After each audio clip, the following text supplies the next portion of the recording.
May naramdaman ako sa bandang chest niya at saka sa tiyan niya, parang lumbo ang tiyan niya. Parang ang bilis ng pangyayari.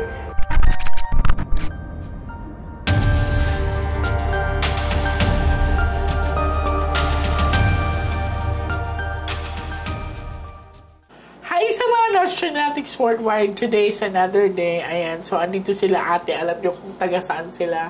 They come from Mindanao pa. Grabe, ang layo ha. Well, palas naman kami mga Bisaya, pero nakaka-overwhelm, Jude, na mabisita tayo na mga taga Mindanao. Okay, so ready ka na, tita? Okay. Now, may gamit sila ng kamag-anak nila. Anak mo to, tita? Anak. Okay. So, napapabisaya tuloy ako. So, titingnan natin kung anong ipapakita ng mga baraha. Okay? So, I want you to be ready.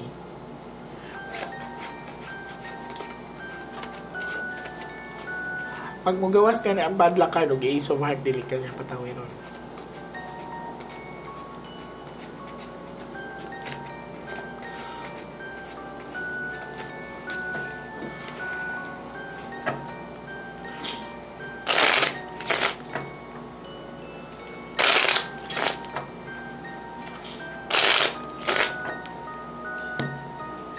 Tapos, Santa Mother, ha? What's your real name? Albert Embalsado. Now, I want you to focus, Mother. I want you to pick one card. Thank you. Ikaw, Neha? So, pila siya katuig namatay? 34. So, 34. Bata pa, no? 34 years old.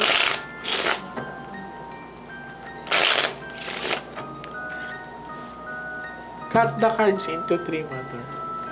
Nakauna ito.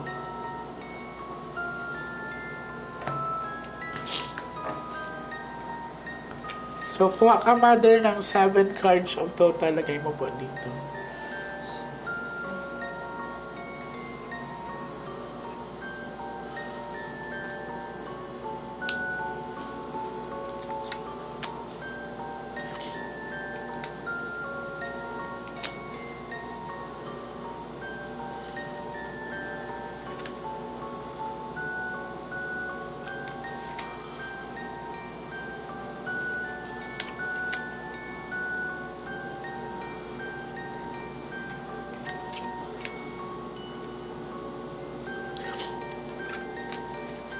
Pag na-king din ni Mother, siya na lang, ha?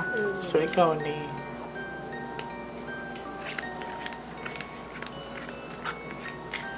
Okay, yung order ni Mother.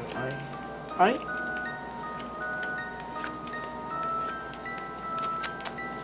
So, sa pinakita sa akin ng balaa, may mga babae kasi na pinakita dito sa cards. Na-hospital pa siya, Mother, no? Oo, hospital. Ilang araw pa. siya sa hospital? 1 week. 1 week. Sa pinakita kasi sa akin, mabilis ang pangyayari. Plus, may naramdaman... Sorry, medyo nahirapan ako huminga. May naramdaman ako sa bandang chest niya at saka sa tiyan niya, parang lumbo ang tiyan niya. Okay. Parang ang bilis ng pangyayari.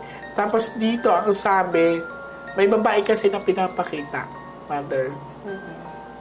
Tingnan natin kasi number 3 of hearts to, so third party involvement, no?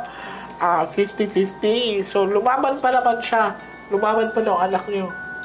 50-50. Pero, ang kuwan sa iya, mabilis ang pangyayari. Mabilis maakalat. Tapos, ito yung sa tiyan niya, nakita ko parang namamaga o lumobo siya.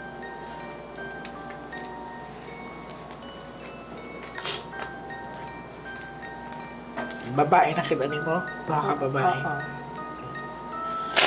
So, biglaan ang pagkakasakit ng anak mo. So, pila na kabula? Ilang months lang siya bago nagsabi? 1 month before. Kaya 1 month ay nag-video ko may tambong ko man. Ang bilis agad. Sa kabulan ra. So, 1 month lang, tapos ganun agad ang nangyari sa kanya. Hindi siya na-diagnose ng cancer or something. Iba-iba kasi yung findings ng doktor. Saka nalito yung mga doktor, no? Naguluhan sila kasi parang unusual yung nangyari sa kanya.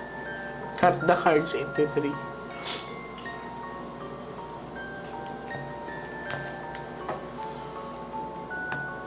Kuha ka, mother, ng 9 cards of total, lagay mo dito. So, sa pinakita sa akin dito, even the doctor daw is telling them na parang nahirapan sila mag-identify kung ano ang sickness ni kuya. Kasi sobrang bilis.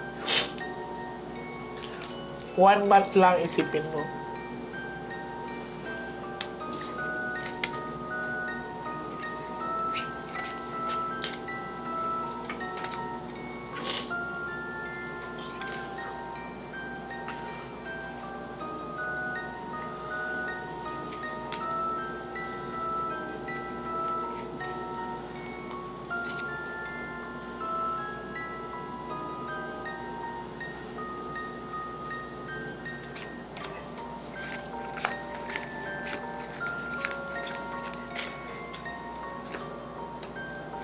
Paglaki ng tiyan.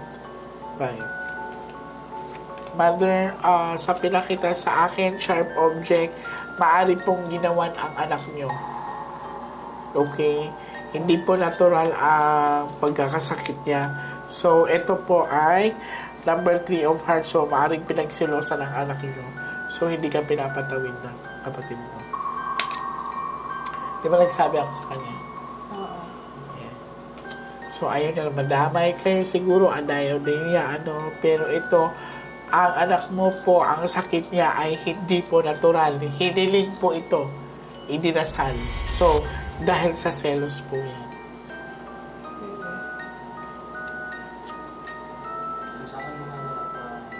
Magpamisa lang dyan mo. Oo, pamisa lang. May galing kahit sabihin natin na sa kanya tumama, hindi naman maganda. Pero kahit papano, pasalamat na lang tayo na wala kayo, hindi kayo nadamay ba? No? So, last set of the cards. Dili na siya gustong mutawid. Hindi na. This is 52 cards, mother. Nagpaalam kami. Di ba sinabi ko sa'yo kanina? Buotan mo anak, kay dili man siya magpakita ka ng suffering niya. Kung nag-ayaw na niya, cut the cards into antos lang. Ay, sorry. So, sa bahay hindi nakakaintindi, sabi ng baraha, mabait yung anak niya. Ayaw niya ipakita yung suffering niya sa nanay at saka sa kapatid niya. Kuha ka ng mother. Last 12 cards of total lagay mo dito.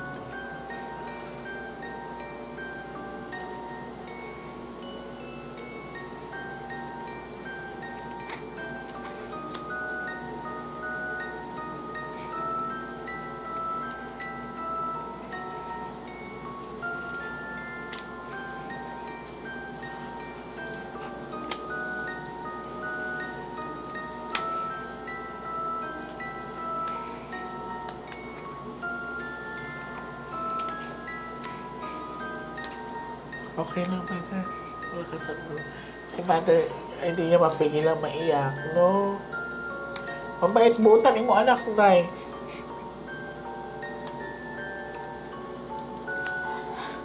Dili ba siya babaero, kuya? Okay. Dili. Uutan kay na siya. Oo, mabait ngayon anak mo. Baka kasi may lihim lang na ba?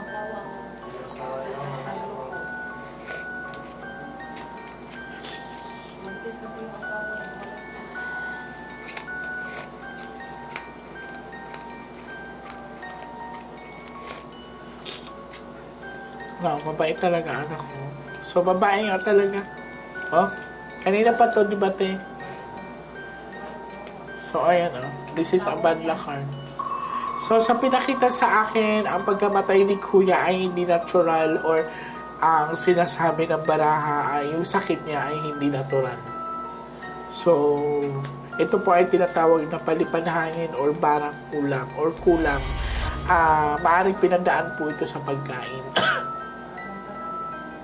So, Uulitin ko, ang sakit po ni Kuya ay hindi natural. May pinagawan po si Kuya. Ayan. So, ang gagawin niyo lang po ay magpamisa po kayo or magpadasal kayo para kay Kuya. Ang pasalamat lang natin is pinoproteksyonan din kayo ni Kuya. Okay? At gusto ko magpasalamat sa inyo, Mother, kasi ang layo-layo nyo at nandito kayo sa akin. Isasama ko rin sa dasal si Kuya. Salamat po. In Jesus' name. Siguro magandang gabi po sa inyo. Sa reading po ni Ate Jay, so malaking pagsalamat po namin kasi napag-alaman din namin na hindi talaga natural yung ikamatay ng kapatid ko. At saka nagbigay din ng linaw sa amin kung ano talaga ang dahilan. Kaya sobrang napapasalamat kami kasi at least nun lang napag-alaman namin hindi talaga normal. At saka message ko po sa aking kapatid na sana po ma-rest in peace na siya. Tapos dapat hindi na siya mag-alala sa kanyang anak at sa kanyang pamilya. Sa kanyang pamilyang naiwan kasi kami na po bahala sa lahat. Tapos yung mga pangarap niya na hindi natupad, sana po na ipatupad namin sa kanyang anak. At saka patuloy po namin siyang susuportaan. Ang akong mensahe sa akong anak nga unta pagmalinaw na siya sa iyang nahimutangan karon. Labi na usab dako kay mong pagpasalamat kang Miss J nga among nalinawan ang among mga hunahuna nga mga libog kaayo gumikan sa mga panghitabo o bisan sa unsa kalayo naabot gid mi dinhi aron sa pagpangayog tabang ka Miss J ug salamat kay Miss J sa imong natabang sa among hunahuna nga nalinawan mi sa among hunahuna ug akong gipangayo sa labaw nga makagagahom nga unta ihatag na niya sa akong anak ang puloy-anan sa iyang kinharian. Ginato lang Miss J, daghang salamat. Mag-ingat kayo, Kuya. Yes, salamat po. Actually,